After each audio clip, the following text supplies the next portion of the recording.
Capítulo 33. Influências do lar.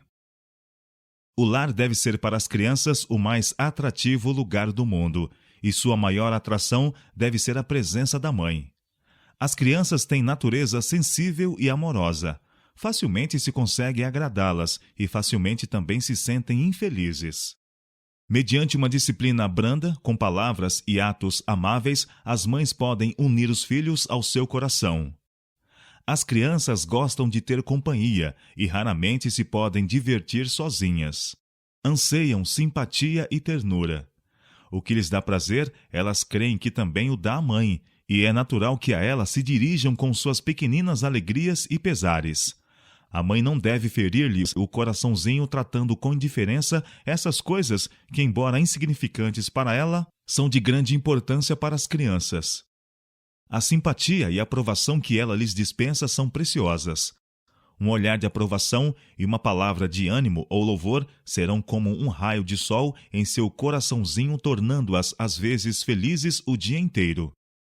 Em vez de mandar que os filhos se afastem dela, a fim de não ser molestada pelo barulho que fazem ou perturbada por suas pequeninas necessidades, imagine a mãe algum divertimento ou trabalho leve para entreter a mente e suas ativas mãozinhas. Penetrando em seus sentimentos, dirigindo-lhes os brinquedos e as ocupações, a mãe conquistará a confiança dos filhos, podendo com mais eficácia corrigir-lhes os hábitos errôneos ou combater-lhes as manifestações de egoísmo ou mau gênio. Uma palavra de advertência ou de reprovação, dita oportunamente, será de grande valor. Mediante paciente e vigilante amor, ela poderá dar à mente das crianças a verdadeira direção, nelas cultivando belos e atrativos traços de caráter. As mães devem guardar-se de educar os pequenos de maneira a se tornarem dependentes e absorvidos consigo mesmos. Nunca os leveis a cuidar que são o centro e que tudo mais deve girar em torno deles. Alguns pais dedicam demasiado tempo e atenção para distrair os filhos, mas estes devem ser acostumados a se divertirem a si próprios, a exercer seu próprio engenho e habilidade. Assim aprenderão a estar satisfeitos com prazeres simples. Devem ser ensinados a sofrer animosamente seus pequeninos desapontamentos e provações. Em lugar de chamar a atenção para toda dorzinha ou insignificante ferimento, distrair-lhes a mente, ensinando-lhes a passar por alto esses aborrecimentos e pequenos mal-estares. Estudai maneiras a sugerir às crianças pelas quais elas aprendam a preocupar-se com os outros. Não se permita, porém, que elas sejam negligenciadas. Sobrecarregadas de muitos cuidados, as mães sentem que não podem, às vezes, dedicar tempo para instruir seus pequenos e dispensar-lhes amor e simpatia. Lembrem-se elas, no entanto, de que se os filhos não encontram nos pais e no lar aquilo que lhes satisfaz o desejo que experimentam de afeto e companheirismo, volvem-se para outras fontes, onde tanto a mente como o caráter podem perigar.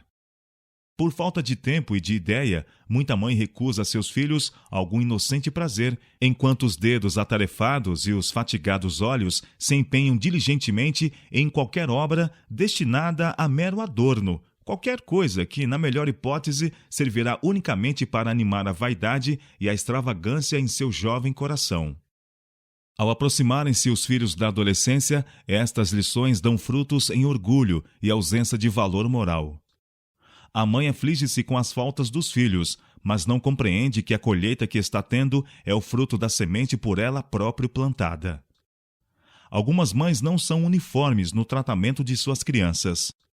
Têm às vezes condescendências que lhes são nocivas, e outras vezes recusam qualquer inocente satisfação que tornaria deveras felizes o coraçãozinho infantil.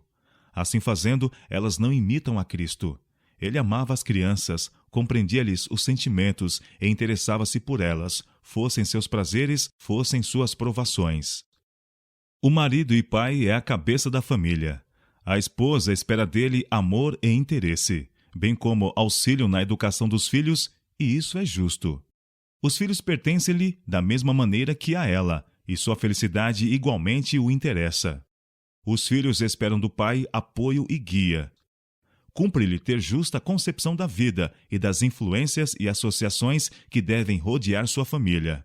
Ele deve ser regido, acima de tudo, pelo amor e temor de Deus e pelos ensinos de sua palavra, a fim de lhe ser possível guiar os pés dos filhos no caminho reto. O pai é o legislador da família e, como Abraão, deve fazer da lei de Deus o governo de sua casa.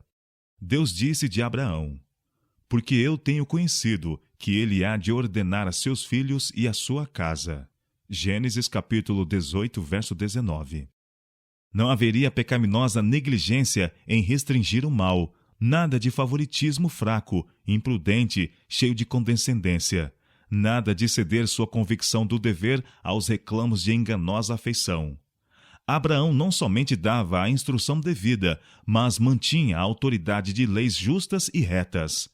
Deus nos deu regras para a nossa direção. As crianças não devem ter permissão de desviar-se da segura vereda estabelecida na palavra de Deus para caminhos que levem a perigos, os quais se acham abertos de todos os lados. Bondosamente, mas com firmeza, com perseverante esforço secundado de oração, seus maus desejos devem ser refreados, reprimidas suas inclinações. Cumpre ao pai fortalecer na família as austeras virtudes, energia, integridade, honestidade, paciência, ânimo, diligência e utilidade prática. E o que exige de seus filhos deve ele mesmo praticar, ilustrando essas virtudes na própria conduta varonil. Mas, pais, não desanimeis vossos filhos. Combinai o afeto com autoridade, a bondade e simpatia com firme restrição.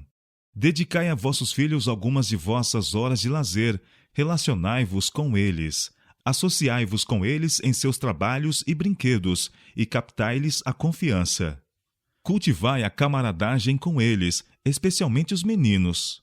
Tornar-vos-eis, assim, uma forte influência para o bem.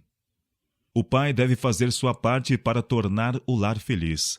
Sejam quais forem seus cuidados e perplexidades nos negócios, não permita que estes ensombrem a família. Deve penetrar em casa com sorrisos e palavras aprazíveis. Em certo sentido, o pai é o sacerdote da família, depondo sobre seu altar o sacrifício matutino e vespertino. Mas a mulher e os filhos devem unir-se à oração e aos cânticos de louvor. Pela manhã, antes que saia de casa para o trabalho do dia, reúna ele os filhos em redor de si e, curvando-se perante Deus, entregue-os ao seu paternal cuidado. Passados os cuidados do dia, reúna-se a família para fazer uma prece de gratidão e erguer hinos de louvor em reconhecimento do divino cuidado no decorrer do mesmo. Pais e mães, por mais prementes que sejam vossos afazeres, não deixeis de reunir vossa família em torno do altar de Deus. Pedi a guarda dos santos anjos em vosso lar. Lembrai-vos de que vossos queridos estão sujeitos a tentações. Aborrecimentos diários juncam a estrada tanto dos jovens como dos mais idosos. Os que querem viver vida paciente, amorável e satisfeita devem orar. Somente obtendo constante auxílio de Deus podemos alcançar a vitória sobre o eu. O lar deve ser um lugar onde o contentamento, a cortesia e o amor façam habitação. Onde moram essas graças, aí residem a paz e felicidade. Podem invadi-lo as aflições, mas isso é a situação da humanidade. Que a paciência, a gratidão e o amor mantenham no coração a luz solar, embora seja o dia sempre nublado. Em tais lares, os anjos de Deus habitam. Estudem o marido e a esposa a felicidade mútua, nunca faltando as pequenas cortesias e pequenos atos de bondade que alegram e iluminam a vida. Entre o marido e a esposa deve existir perfeita confiança. Juntos devem considerar suas responsabilidades. Operar juntos pelo mais alto benefício de seus filhos. Jamais devem, em presença dos filhos, criticar-se mutuamente os planos ou discutir a maneira de julgar um do outro. Tenha a mulher o cuidado de não tornar mais difícil a obra do marido pelos filhos. Apoie o marido às mãos da esposa, dando-lhe sábios conselhos e afetuosa animação. Não se deve permitir que se erga entre pais e filhos barreira alguma de frieza e reserva. Relacionem-se os pais com eles, buscando compreender-lhes os gostos e disposições, penetrando em seus sentimentos e discernindo o que lhes vai no coração. Pais, deixai que vossos filhos vejam que os amais, e fareis tudo o que estiver ao vosso alcance para torná-los felizes. Se assim fizerdes, as necessárias restrições que lhe impuserdes terão incomparavelmente mais peso em seu coração. Governai vossos filhos com ternura e compaixão, lembrando que os seus anjos nos céus sempre veem a face de meu Pai, que está nos céus. Mateus capítulo 18, verso 10. Se quereis que os anjos façam por vossos filhos a obra de que Deus os incumbiu, cooperai com eles, fazendo a vossa parte. Criadas sob a sábia e amorosa guia de um lar verdadeiro, as crianças não terão desejo de ausentar-se em busca de prazer e camaradagem. O espírito que prevalece no lar moldará seu caráter. Formarão hábitos e princípios que serão uma forte defesa contra a tentação, quando deixarem o abrigo do lar e assumirem sua posição no mundo. Tanto as crianças como os pais têm importantes deveres a cumprir no lar. Deve-se-lhes ensinar que constituem uma parte da organização do lar. São alimentados, vestidos, amados e cuidados, e devem corresponder a esses muitos favores, assumindo a parte que lhes cabe nas responsabilidades do lar, e trazendo toda a felicidade possível à família da qual são membros.